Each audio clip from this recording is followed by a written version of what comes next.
Welcome to the Business of Thinking podcast. This is the place for high achievers who want more than motivation. They want mastery. Here we skip the surface level talk and go straight into the psychology of high performance. Hello and welcome to the Business of Thinking. My name is Richard Reed and today I'm joined by Sherilyn Shackell from the Marketing Academy. Sherilyn, welcome. Really good to have you here. It's good to be here. Thank you for having me. So tell us more about the Marketing Academy and then we'll take the conversation from there. Yeah, sure. Well, we're quite an unusual organisation, I guess, but we have been around for 15 years now. So I founded it back in 2010. And we exist to develop the talent in marketing, media and advertising. And we do so by providing world-class development programs in 3 regions. So in UK and EMEA, in the US and in Australia and Asia Pac now. And we run programs that are really all about enabling the top talent to become exceptional. And we do it at two different levels. We do it for emerging leaders that are on their way up in their careers. And we also run a global program for chief marketing officers where we're endeavoring to help them develop to become CEOs. So it's very industry or sector specific in marketing, media and advertising, but we're in this sector because we truly believe that marketing, media and advertising can change the world. And it has influence over all of us on the planet. And therefore, the talent that's behind it deserves to be the best that they can possibly be. So they deserve to be invested in from a leadership point of view and from professional development, personal development, just enabling them to be the best they can be. So that's what we do. But we are a not-for-profit. So what makes us unusual is that our programs are totally free of charge, but they're highly selective. So it takes a lot to get in to become one of our scholars, as we call the Emerging Leader Program, or our fellows, as we call the CMO program. It takes a lot to get in, but once you're in because you're amazing, and we're going to help you to become even more exceptional. Fantastic. So I'm keen to find out more about the program and the kind of things that you include in that. But before we do that, tell us a little bit about your entry point into this. How did you arrive in this sphere? Well, I'm not a marketer, which is something that surprises a lot of people, given that the organisation is called the Marketing Academy. But I have always been fascinated about developing talent, specifically around the leadership piece. I spent the first kind of major proportion of my career as a headhunter. So from the ages of 24 to kind of mid-40s, I was a headhunter, and quite a successful one. But not a marketer. I was fascinated about marketing, media and advertising because I always believed that, this was the industry that was really required in boardrooms for the future. So I was interested in the space, but I was really quite passionate about developing talent because as a headhunter, it's all and only about talent. And as a headhunter, you never really get the opportunity to work with the talent that you place in role. So, you do a search, you get them the best person, they'd start in role, and then you really don't speak to them again. And that always wound me up a bit. And so I think it was in my 30s, in my mid to late 30s, I became involved with a leadership development company in the UK. I joined their board. I went through their Train the Trainer program, and that really opened my eyes to the power of leadership development. So I was passionate about it. And then I had a big sort of change moment in my life. I hit burnout. I got very, very ill. And the recovery from the illness was part of that recovery was all about thinking how I was going to live my life going forward. If I did indeed survive the illness, which obviously I did, I knew I needed to make some pretty big changes in my life.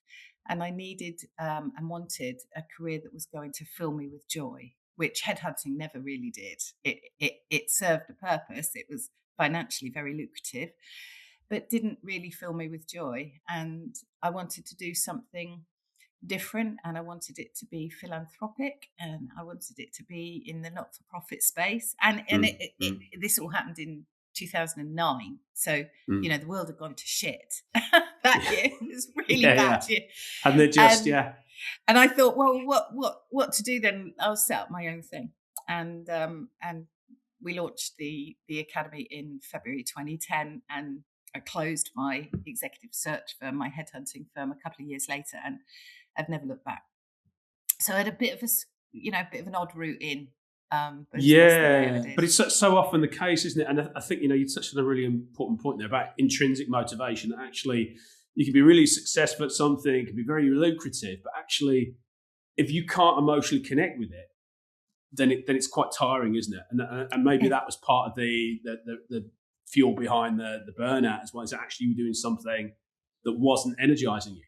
I can't agree more. I often, when I think back, I wasn't aware of it at the time. That's, why I do what I do now, to ensure that nobody in my sphere of influence has to go through, a situation where you nearly die to get the wake up call that you need to look at your life and think about it differently. Because at the time, if you were outside of my life looking in, it would have looked amazing.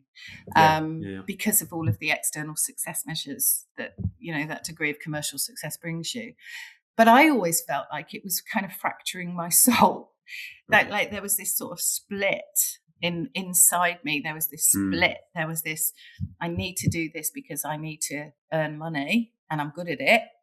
But I'm not loving it. It's not giving me any joy. And, that means that you're effectively living what I now learned is a discordant life, where your joys and passions are not aligned with what you're doing 40 or 50 hours a week. It's a big part of your life, isn't it? It's huge. Yeah, really huge. So, yeah, I might have nearly died, but it was the best thing that ever happened to me.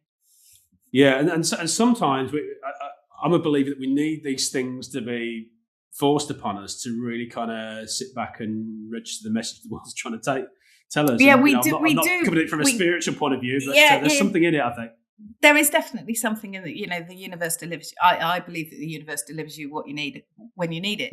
However, I really did think at the time, I don't want anybody else to have to go through this before they give themselves the time and space to sit on a mountaintop somewhere and really interrogate, what they want their life to be. Because I am now a believer and probably proof that you can create any kind of life you want, but you've got to be given the space and time. And ideally, I want people to understand that they can get the space and time, without having some sort of external situation or trauma or drama or whatever it might be to force it on them. I don't think at that time anything would have stopped me doing what I was doing other than that kind of wake up call. But that's not right. Not right. Nobody ever said to me, "Are you really happy? Are you really doing something that fills you with joy? Are you really utilizing the stuff that you love? Or are you unhappy, really? Are you feeling unfulfilled? What elements of your life would you change if you knew you could?" Nobody was saying that to me. And I certainly wasn't saying it to myself. And so a lot of what we do with our programs around the world now is we give our people the opportunity to question their purpose in life and how they're going to live it going forward. That's brilliant. That's brilliant. Because so often we absorb these pressures, these expectations from the world around us, don't we? They're not necessarily things we've actively chosen. Yeah. And sometimes from a really early age, sometimes, if you're not really mindful about it,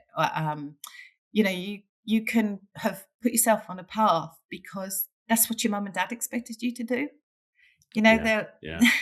The expectations from when you're 8 years old of what you're going to do and who you're going to be and how you're going to get there. And oftentimes, and it's mostly done with love, our parents fuck us up because there's all sorts of external impetus that makes you think, well, I've got to do this. And then, as you get older, you've then got your peer groups. And then if you go to college or uni or even school, you've got people around you achieving different things. And so you think that's the expected norm. And then you get onto that treadmill that is you become successful at something. You don't necessarily have to love it, or it does help, but you can be good at something and not love it. You find yourself good at something. You get a little bit of success. You get the kind of external validation of that success. And at that point, you're on the treadmill. So at that point, you've got the lifestyle that goes with it. That's hard to walk away from and start again. Everything. So you start to have to work harder just to keep what you've got, because you don't want to lose what you've got, let alone the driver to get more of it, but you're working hard just to stay still and to not lose any of it. And then you've got to work a little bit harder, and then you get a little bit more, and that's even more enjoyable. So you have to work even harder to keep that little bit extra. And it's just, I call it the treadmill of doom. It doesn't apply to everybody, but it does apply to a lot of people. More than I think common. Anybody Very really common. will admit to. Yeah, I do a lot of work with lawyers, and not obviously not all of them, but a significant number of them get to a certain age and think, well, why am I doing this? It's exhausting. Actually, I never, as you say, I didn't consciously choose this. It was kind of an expectation. Maybe what my parents wanted me to do, that sort of thing, and it catches up with people. So it's really, really refreshing to hear that in some way that's baked into the program that you created. So tell us more about the program. How do you get onto it, and what kind of things does it entail? Well, as I said, there's two main programs that we run in the 3 regions, and then we also run alumni programs for them, which are obviously much bigger. We've now got 1,400 alumni around the world, and we run a lot of programming for them. We'll be providing them support and input and inspiration for the rest of their careers. But the 2 main programs, which is the scholarship program, which is for the emerging leaders, and the fellowship program, which is for the CMOs, are both selective programs. So for the scholarship, you have to be nominated by someone. So if you be nominated by your boss or your agency or your client or your mum, you have to be nominated by somebody. And then you get invited to apply, and it's a 3-stage, very competitive selection process that goes over a 3-month period. So there's all sorts of hoops that they have to jump through. Yeah, so you've got to be really committed to wanting to do it. Yeah, it's 2 things. We've got to make sure that we've got the best of the best on the programs, because everybody that's involved in the teaching and development, so the faculties that actually deliver all of the learning, they are the good and the great in the industry. So they are the industry's CEOs, chief marketing officers, subject matter experts, creatives, academics, authors, sports people, and they all gift their time for free. Everybody gives their time for free. It's how we can deliver the programs, for no money. And therefore the caliber's got to be right. They've got to know if they're gifting their wisdom and their knowledge and their experience, the caliber's got to be high.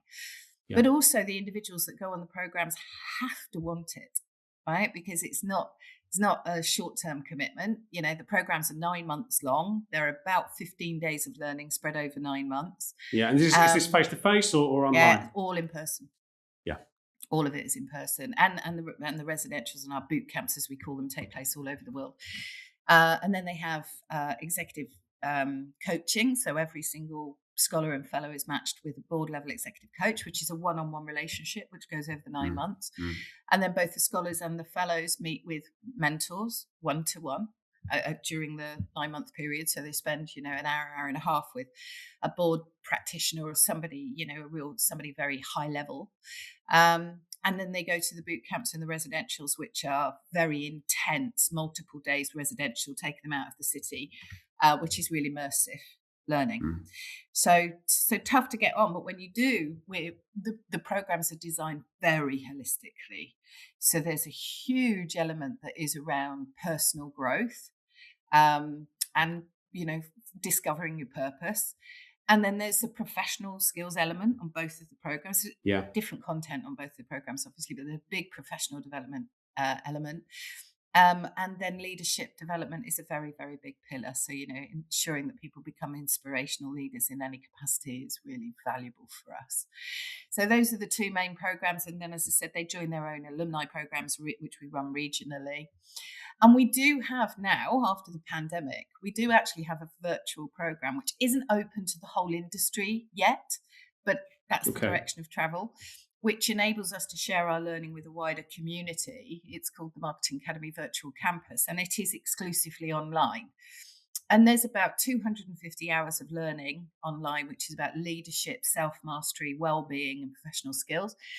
And we gift all of the delegates of our programs, we gift them places to gift onto their team members. And we're also sponsor funded. So every single one of our programs around the world are sponsored by big brands or big agencies or big professional services firms. And we give them a shit ton of places to enroll their talent on the virtual campus. So we've got about 10,000 people enrolled on the virtual campus in 83 countries now. So it's become huge. We developed it because we had to during the pandemic, and we really developed it for our alumni because we couldn't get them together physically. And then because we were delivering it virtually, we're saying, hey, your teams want to come and see this session, that's fine. Here's the link, share it. But what we do now with the virtual campus is that we give away 1,000 golden tickets every year to people in the industry that have been made redundant or laid off or terminated for whatever reason, given that that's happening everywhere. And also those that are in freelance roles. So they're sole practitioners, and they don't have either the money or the time to get. Yeah, because they could fall between the cracks, couldn't they? Yeah. They do fall between the cracks. And, when do you need that stuff more? You need it at your time of need. And, if you're working alone and it's tough, or if you're an entrepreneur and it's tough, or you've been fired or made redundant and it's really hard, then the virtual campus learning is amazing for that. So we give 1,000 places a year on the virtual campus to anybody who can just apply it through our website, apply for a golden ticket, and you get 12 months access to all of the back catalogue of virtual campus stuff. So that's a program that we've been developing quite big time over the last 4 or 5 years. And I think, our direction of travel is I want it to be huge. We want the whole industry on it. And I want to be able to provide this amazing world-class learning for all of the talent in our industry eventually. We've just got to figure out a way to get there. Yeah. But it sounds like you've come a long way in a relatively short amount of time. Yeah. I mean, it feels like, it's one of the loves of my life. So, well, you can tell just looking at your face as you're talking about it, you light up. It is amazing. But when I look at it, there was so many people involved in the ideation of the whole thing. I might have been the founder in work, in the job title, but actually, it was the culmination of when we launched, probably about 200 people coming together and helping to figure out what this thing was going to be like. And now it's huge. And having a massive impact and a big ripple effect on the industry, with most of the companies all over the world trying desperately to get their talent on it, which is what we wanted to achieve, so that we would be developing the boardrooms of the future in our industry, and entrepreneurs. We're founders on it as well. And so now when I look at it, I think the impact has been massive. And some days it feels like it was yesterday. And I look at it and think, oh my God, how has this even happened? Yeah. And then, other things I think, oh, this is my life's work and I've been doing it all my life. And it's amazing. So yeah, it's a big gift. That's fantastic. So tell us more about sort of the thinking behind it. So you've mentioned, obviously in a lot of organisations, marketing doesn't have a seat at the main table. No. What's your rationale behind that? Well, that's part of it, trying to connect that. So the CEO's not look, it's a bit different now. We're 15 years on, and the landscape in our industry has changed and shifted for the good. When I launched the Academy back in 2010, and remember I was a headhunter, so most of my clients were the CEOs, and most of our clients were the big blue chip consumer and tech companies. In 2010, in the FTSE 100, there were only 4 board-appointed CMOs in the FTSE 100. So only 4 companies. That was like Unilever, Diageo, Aviva, BT. So I could name those 4 CMOs. Yeah, that tells you everything you need to know, doesn't it? Yeah, it says everything. Right now, it's different. It's shifted. It's definitely shifted, and it's different regionally. So more marketing as a skill set, or customer as a skill set, has always been more highly regarded in the US than it has in the UK and EMEA. And APAC is even further behind where we were. So APAC's got a way to go. But the States probably led it. So if you were in sales or marketing, if commercial or customer, then you'd get a seat on a board more easily than you could in the UK, and way more easily than you could in APAC. And it used to frustrate me as a headhunter. I'd speak to the CEOs, and they usually, when you bring a headhunter in, it's a distress purchase. It's normally because somebody's either fucked up or been fired. There are times when it's for growth, but it's not often. It's usually a distress purchase. And you'd speak to a CEO going, oh my God, we've got competitive threat coming in. We've got this happening. We got, margins are being slashed at this. And I'd go, well, where's your CMO in this? Where's the seat? in your board for your CMOs. No, the CMOs don't sit on the board. No, they're over there doing that cool, pretty stuff, right? I mean, it sounds crazy on the face of it, because it sounds like it's a way of generating more revenue. It's the only way, in our opinion. Like, if you really harness the power of it, it's the only way. And look, with the advent of tech over the last 10 years, that's changed. And with the advent of really understanding data and analytics, it's changing, because all of that sits under the CMO domain now. But 15 years ago, it just didn't. Yeah. The CMOs did pretty advertising, and if they're in B2B, they do some lead generation and events. That's where it came from. But even back then, I was looking at these companies thinking, well, I don't get it. You've got your CMO has the heart of your customer or consumer or client in the palm of their hands. They understand them, what will spike their blood pressure. They are the influencers and communicators of the business, internally and externally. And their impact and the power of the tools that are available in media and advertising and marketing touch every citizen on the planet.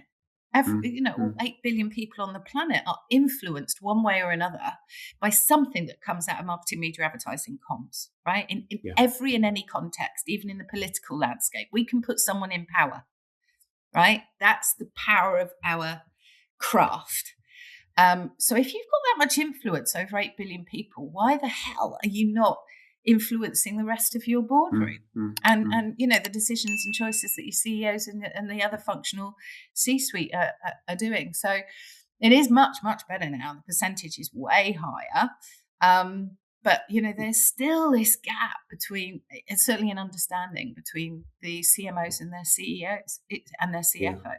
It's huge. And there is still a bit of a leaning for chairs to appoint CEOs that have come up finance or operations or legal or sales maybe, but even sales and marketing is so much closer now than it ever used to be. That the talent in the CMO community is still overlooked or underutilized or underinvested in or underestimated.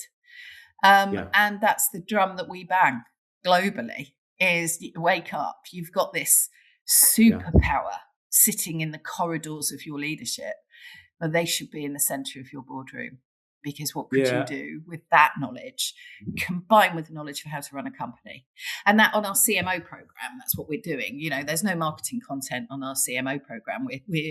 We're helping to bridge the understanding gap between the CMO seat and the seats of the rest of the board in order to really advance and enhance the relationships that take place at the board and bridge the gaps that the CMOs have, especially if they've not been a main board member before, the gaps that they have, the stuff that keeps the CEOs awake at night, the stuff that keeps the chairman awake at night.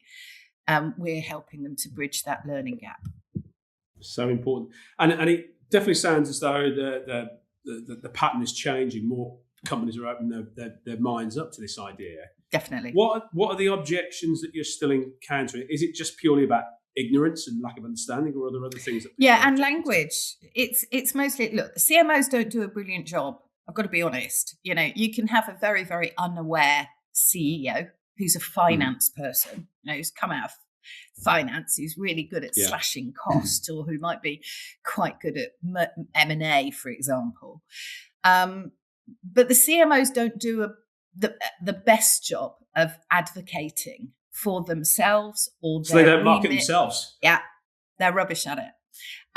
Obviously, there's exceptions to this rule, and the ones that are the exceptions are the ones that are making the biggest impact. Because if they can become the absolute, true, and trusted advisor of the CEO, if they can enable the CEO to really understand the landscape of their customer or client or consumer, population, then that CMO is the it's the gold dust behind the throne.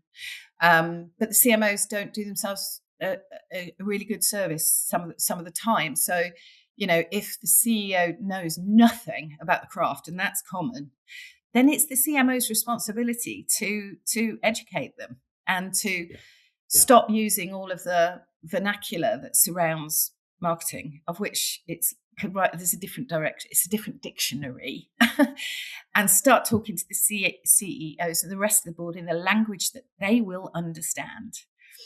But to be able to do that, the CMOs need to understand what language it is they need to be speaking in. And if they're unaware and they don't know, then they can't change it. They can't take responsibility for changing it. So, we help CMOs understand that part of what they need to do. So how they advocate for their discipline and their function and their sectors and their expertise, but also how to translate, their world into the language that the board are going to understand. And that's the biggest barrier, is that they just don't get it. They don't get it. And if the CEO really doesn't understand it, then it is an uphill battle for the CMO to get there. And I've spoken with CMOs that have been enrolled for years, working for the same CEO for years, and they'll say, my CEO still doesn't get it. And I kind of want to go, well, one, that's your responsibility. And two, why the hell are you still there then? Because, if there's no door to push open, why are you banging your head on the door? Get the hell out and get somewhere where you can make an impact. But so it's two-sided, right? The CEOs aren't aware enough about the CMO domain or the potential power of it, and the CMOs aren't good at advocating it and aren't aware enough of how to explain it to the CEOs. Those are the biggest barriers. And for me, you used a really key phrase a moment ago: trusted advisor. I think whatever walk of life you're in, being seen as a trusted advisor is really important, that people actually feel that you understand their world and you can relate to it and provide wisdom and input. Absolutely. You've got to walk in their shoes, right? You've got to walk in the shoes of the people that you're trying to influence. You do that with the customers. That's all. The marketers are looking to walk in the shoes of their customers and their clients and their consumers all of the time. They're looking at seeking understanding at a molecular level in order to provide the right messaging that's going to have influence over them. Well, you need to be applying that to your entire board. You forensically understand what it is that the drivers on every single seat in that boardroom, and then adapt and moderate your messaging to have influence over those people. If you're not aware of what those people need to hear or need to understand, then you can't take responsibility for changing it. But if you can, show the empathy, the compassion, the deep understanding, that the knowledge that what's keeping them awake at night. And not only do you know what's keeping them awake at night, but you figured out a solution to be able to help them to have a good night's sleep, then you're in a position to become the trusted advisor. That you've got to earn it. And it's funny, isn't it, that we're talking about people who can do this day in, day out, but not necessarily making that connection between what they do externally and what they do internally within the organisation. I know, but nobody does. I mean, look, the Academy exists in marketing, media and advertising, right? But this kind of development stuff, this kind of thinking could sit in every function. Because nobody does this. You haven't got a CFO worrying about how to get inside the head of his or her or their CMO, right? Finance, the CFO is not sitting there thinking, I really, really need to understand what's keeping my CMO awake at night. But they should be. Yeah. Right? They really should be. So, it's around this apply, and that's what a lot of obviously we exist in the industry of advertising and media, and we exist in the function of marketing. And, but we know that our teaching could be taught anywhere, apart from a little bit, certainly in the scholarship, where we might look at the professional skill base a bit more. We don't in the fellowship at all. There's nothing in the fellowship program that is about marketing at all. And so I believe that all the functions of certainly of an operating board should seek a way to be exceptional as practitioners of their craft within the organisation, and really understand and communicate and influence the rest of their board. But it's just not done. Yeah, it's really not. Yeah. I think the work that you're doing is fantastic, and it sounds like you're already starting to see the benefits of that in the wider industry. Oh yeah, for sure. I mean, you just got to look at the industry moves that happen within our alumni, because we're close with them, we track them all the time. I've got scholars that that came on the program 15 years ago, just as close to us now as they were then.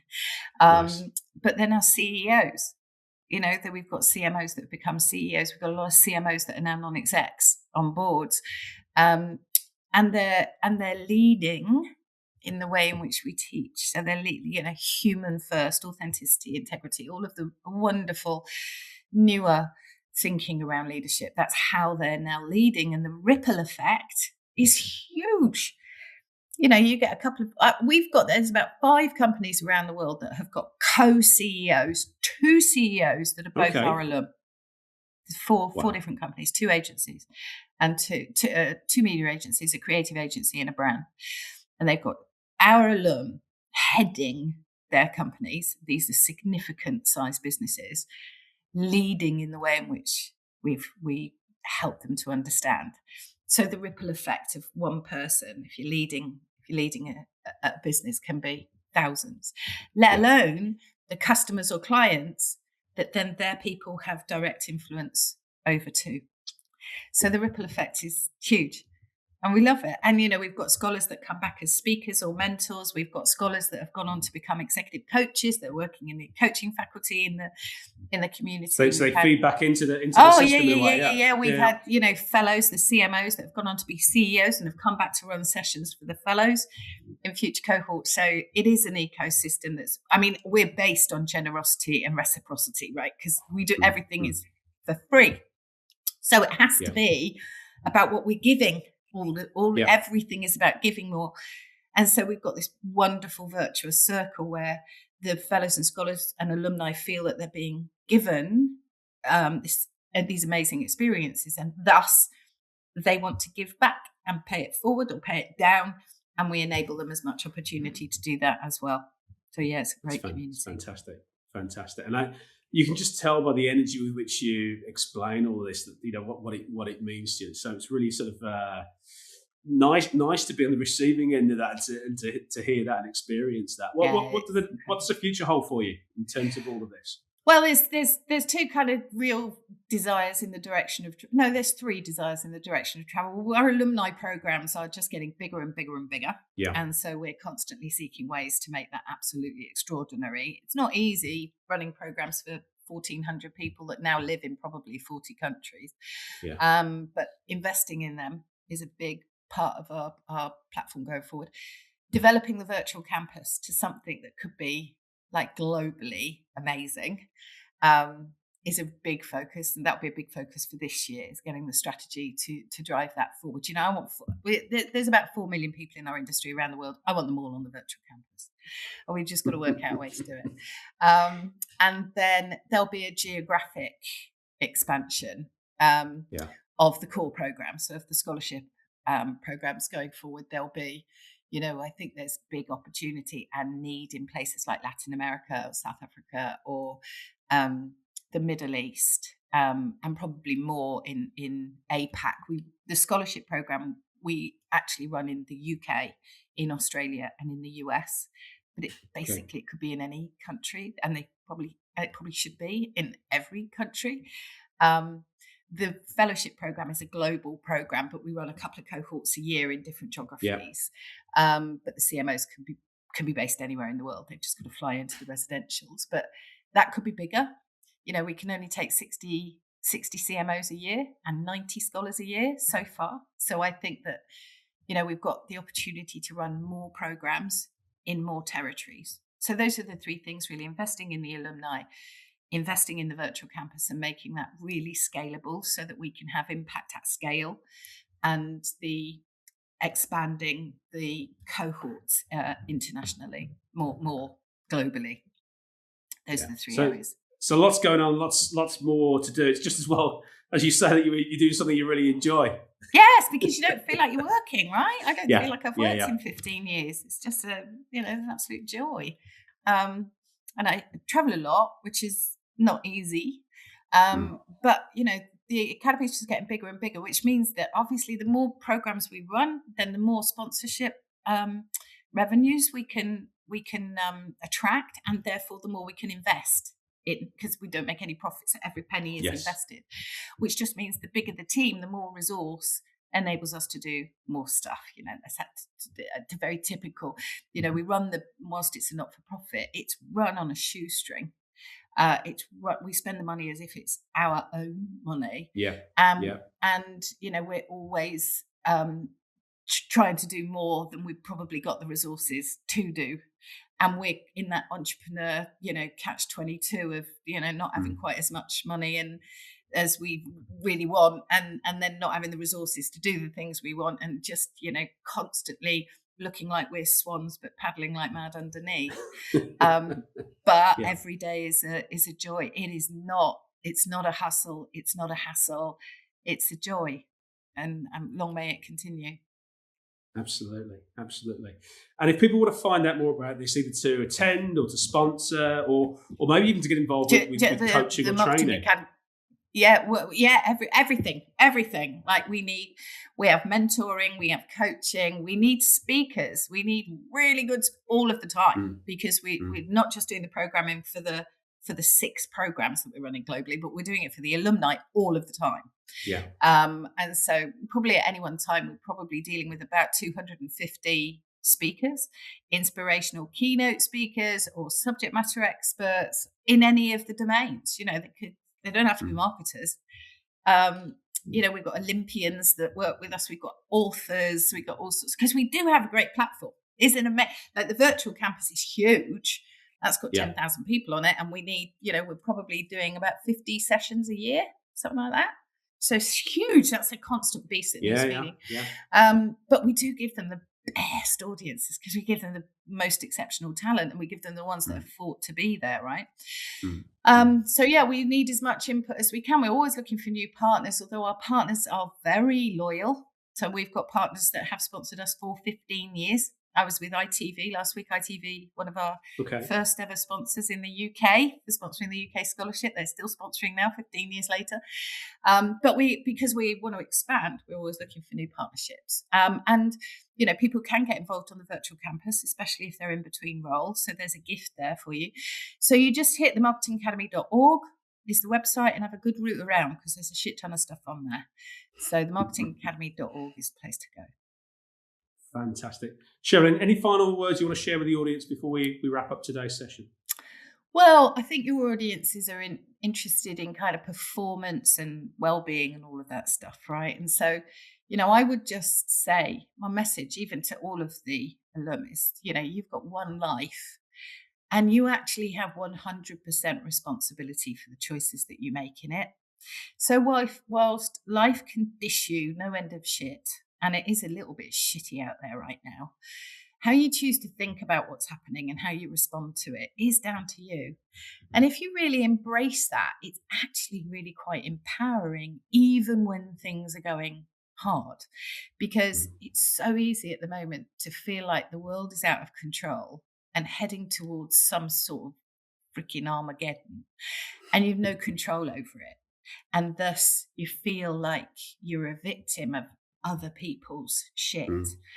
If all of the time you're thinking, but how I respond to this is up to me, that is totally within my power and in my gift, then there is an empowerment in that can help you think about things differently. So the power of the way in which you think, or you choose to think, assuming you're of healthy mind, the power of your thinking can change everything in your life for the better. You've just got to know that you have complete ownership over that. Nobody can make you think or feel anything. Only you can choose it. So that would be my parting piece of advice, if you choose to take it. Very good advice. Sherilyn Shackell, it's been an absolute pleasure. Thank you so much for your time today. Thanks for having me, Richard. I've really enjoyed it. This is the business of thinking. Mastery doesn't end here. See you in the next episode.